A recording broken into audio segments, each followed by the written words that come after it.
Grabe mga boss, history para sa Pilipinas. Finally, natalo na rin natin ng New Zealand All Blacks. Ang klase talaga kapag sistema mga boss ang pinag-uusapan. Takeover ang Gilas mga boss, nag-party-party ang crowd sa Mall of Asia Arena.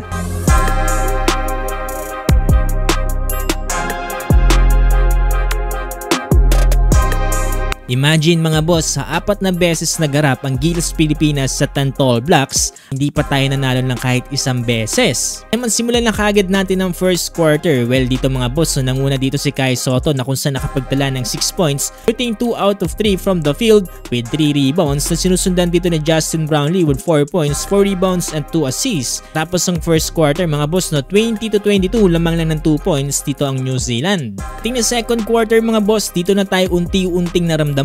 Etong si Scotty mga boss, mukhang na-miss ang paglalaro dito sa Gilas Pilipinas. Kapukol kaagad ng 5 straight points mula sa kanyang pagsalaksak dito sa ilalim at isang 3-pointer. Dahil dyan mga boss, angat ang Gilas Pilipinas ng 4 points, 35-31. Hindi nagtagal mga boss, balik din kaagad sa New Zealand ng kalamangan dahil dito kay Wardenberg at dito nga kay Vodanovic. Pero eto mga boss, Papa Dwight, nice pass dito para kay Kai Sotto sa ilalim, slam dunk nga yan. Sa mga napapansin ko mga boss, napakainit sa outside shooting nito ng New Zealand. Ito ang isa sa mga dahilan na nagpapaaray sa atin dito nga sa Gilas Pilipinas. Kahit magandang opensa na pinapakita natin, madali lang nilang nahahabol at nababawi yung kalamangan. Bago matapos ang second quarter, eto Justin Brownlee, dagger 3-pointer, wala sa assist ulit dito ni Papa Dwight. Tapos ang first half, dikit lang mga boss, tabla sa 45 ang talaan. 7 points na para kay JB Thompson, 9 points, Sotto 8 points.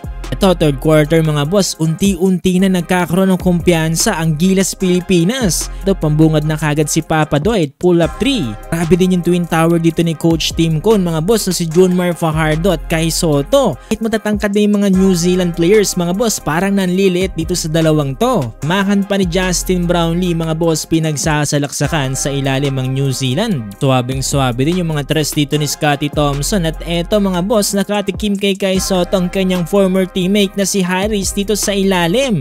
Tapos ang third quarter mga boss, 72-63 lamang na ang Gilas Pilipinas, highest lead so far.